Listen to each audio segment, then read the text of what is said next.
In 1992, I believe it was, the same year that first group began, I sought a spiritual director. I felt I needed one. My devotional life was absolutely flat. My prayer life was flat. My reading of the Bible was flat. I didn't know how to get out of it, and I was accepted as a directee through the program of St. John the Evangelist Monastery in Cambridge. And I was assigned to a spiritual director. We met together regularly for almost a year.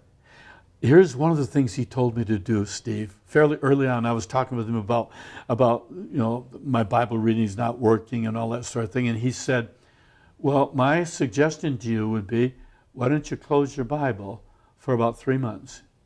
And I thought, what? And he said, tear up your prayer list and go for walks. You said you love the outdoors. Go for walks and experience God in nature. And I'm driving home from that meeting, and I'm saying, this guy is a heretic. I don't think he even knows the Lord Jesus. Why would he tell me to do that? But the more I thought about it, the more I thought, he's right. What I'm doing isn't working. Right. And so I did. Right. I closed my Bible, except for preparing for messages, and threw away my prayer list, and I just started walking in the morning, because we live out where we can do that. And little by little, I felt I was being refreshed. Your life was coming back to you. Oh, yeah, it was. And I remember a few months later, I was ready to open my Bible up again, and it's never been the same. Oh, Steve. Richard, that's great. And I met with that guy for a few years. Then that relationship stopped, and I am now back in another spiritual director relationship, but also this woman is a counselor for me because I have other issues I need to work through personally. And I've been meeting with her for over a year and a half now. Wonderful. That's great. Well, you're a good role model. And role modeling is important. You mentioned pastors want out. I didn't know what you were going to say. You meant that they want off this merry-go-round that doesn't encourage them to be spiritual. But there's another way in which pastors want out, and it's tragic. And the rate of pastoral attrition, all I can say is if the number of medical doctors were leaving their profession every year at an amount commensurate to the number of pastors that are leaving their profession every year, it would be in the front page of every news organ in America that we have a major crisis, that we're losing our medical professionals. What's wrong, And but the truth is, as you and I talked about before we came on camera today for a couple of minutes, when you hit the dark night of the soul, when you hit an especially deep time of grief, sorrow, sadness, separation, or the edge of burnout, the size of your church, the number of people who think you're a wonderful preacher, the size of your budget will not sustain you. And I'm convinced that many pastors, sadly, simply do not have the inner resources to sustain them through the hard times. The other thing is you can't lead people where you haven't been. It's ironic because if you ask almost every pastor, well, if the church is an assembly line, what would you like, what do you want to see come out at the end? What's that look like when that person comes off the end of the conveyor belt? And, most of us are going to say, it's someone who loves God with all their heart, soul, mind, body, and strength, and loves his neighbor as himself.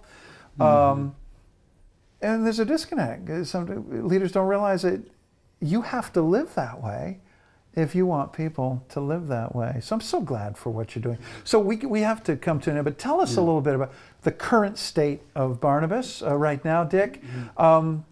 Is there anything going on right now that you're particularly excited about that you want to share with us? Oh, yes. Well, let me try to really give you a nutshell encapsulation of where the ministry is. Almost 21 years ago now, I started that first group. I had no idea what God had in mind. I had already been praying because I was, in my mid-50s. I had already been praying to the Lord, will you show me what you have next for me when I'm no longer able to pastor this church? Because I don't want to just stop. I don't want to quit. And what he showed me over a period of time was he had this whole new ministry with pastors for me. Little by little, we grew 2 groups, 4 groups, 5 groups. Eventually, I was caught with 2 major ministries on my hands, the ministry to pastors and the ministry to the church, both of which were growing. And I'd love to tell a story, no time for it. The Lord you back another time for spoke that. to me Yeah. that I had done what he asked me to do in First Congregational, and it was time now to step down and give myself full time to pastors. I did that in January of 2003. Let's see, right, because we're in our 11th year now. Started in 2003, and I had 5 groups I was working with. That's all I knew. Now we have, in New England itself, 30-some groups of pastors. Wow. We have a man in South Florida, in the greater Miami area, who came up 2 years ago to spend a week with me. He had heard about the ministry. He is now doing it down there. He's a part of the movement, Barnabas Ministries, that's awesome. because we wanted to foster a movement. The board and I made that decision. We are going to foster a movement, not build a structure. And so I mentor him. He's down there doing it. Where is he in Florida? He's in the greater Miami area. Okay, yeah. In Florida. All right. And then I have a fellow about an hour north of Atlanta in Georgia. He joined us a year ago. He's Barnabas Ministries, North Georgia. He also has another ministry. Both these guys are very successful pastors to whom the Lord spoke that he wanted them to give themselves to working with pastors. Neither of them really knew how to do it or what to do. And so the Lord put him in touch with me. And then there was a third guy. He's in Western Michigan. He was the first one to come. He spent almost a year with me in 2008. Bill Fillmore in Michigan. Yep. He now has 13 pastoral support groups out there. Wow. And back here in New England, Barnabas Ministries Central New England got so large, I gave away several of the groups to Dan Korzep, who's superb in working with pastors, and he has developed Barnabas Ministries Merrimack Valley. And I mentor him. And most recently, this last year in April, I gave away several groups to the south of me to Roger Haber, who has become Barnabas Ministries Southeastern New England, and I mentor him. So I have 5 regional directors. So do the math for me real quick. I'm sure real you've done quick, this. like How many okay. do you, how many groups total? Okay, we've probably somewhere between 55 and 60 right now. Yeah. Isn't that great? And we've been invited to come to Bradford, Ontario. Next January, there's a woman who works with pastors there who came down to our celebration dinner to see more about this in November. And she says, will you come up and do that seminar up here? I can put 30 pastors before you. God's doing it. That's what's happening, Steve. That's great. Isn't it amazing? That is amazing. Yeah. We rejoice with So. you. What are some of the challenges that you're facing as you continue to go forward in the ministry? Challenge number 1 is to find older, experienced, balanced pastors to come alongside me, because what I'm doing is looking for those guys who can give a little time just to love on 2 or 3 of the present groups. There are too many of them for me to get to anymore. Right. And I care for them. Okay. Again, our goal also, we made a decision to influence pastors, not control them. And so I'm just looking for people to come alongside and love on these guys. I have 3 of them so far. I'd like another half dozen of them. That's a big challenge. All right. Probably the single biggest challenge that I'm facing is getting them to come together to pray, to really pray. That's heavy on my heart, Steve. It's one of the 4 priorities I have committed myself to for 2013. Do you mean getting them together to pray as separate from the John 17 groups? Yes. Okay. To larger gatherings Prayer of gatherings. them. Prayer gatherings. Okay. I feel the pastors have lost insight into that. Yeah.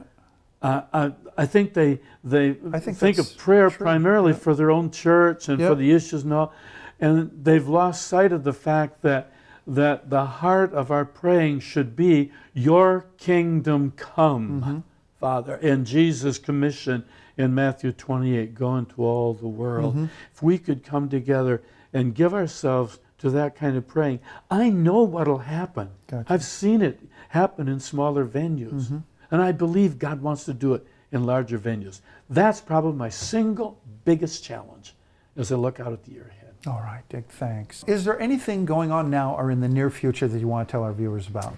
Yes, one of the event things we do each year is what we call a pastor's gift day. We used to do it in October, Pastor Appreciation Month. It doesn't work for us to do it that way most of the time now, but our goal is to honor pastors, to encourage them at least one day a year in something very special. So we pick up the tab for the entire day. We provide them a great continental breakfast, a catered, complete midday meal, and a speaker or facilitator who can share things with them, with whom they can interact and so forth. This year, Dr. Gordon MacDonald has committed himself to being with us for the entire day on February 25th. February 25th. Yeah, it's for pastors only. Okay. But if any pastors view this, all they need do is go online to our website, barnabasministriesinc.org, and register online. You need to pay $10 to register. You'll get it back if you show up. Very clever. Well, listen, as we come to a close, tell our viewers how they can get in touch with you and Barnabas Ministries if they want to know more, if they want to support the ministry, or they simply want more information. How do they get that? Okay. Go to our website, barnabasministriesinc.org, or email me, Pastor Dick at barnabasministriesinc.org, or call me at 508-435-4931. If you would like to donate, you can go do it on our website via PayPal. That's great. Folks, thank you for being with us today. Dick Germain, thank you for being with us today, and God bless you in the ministry Thanks, of Barnabas Steve. in the future. Thanks.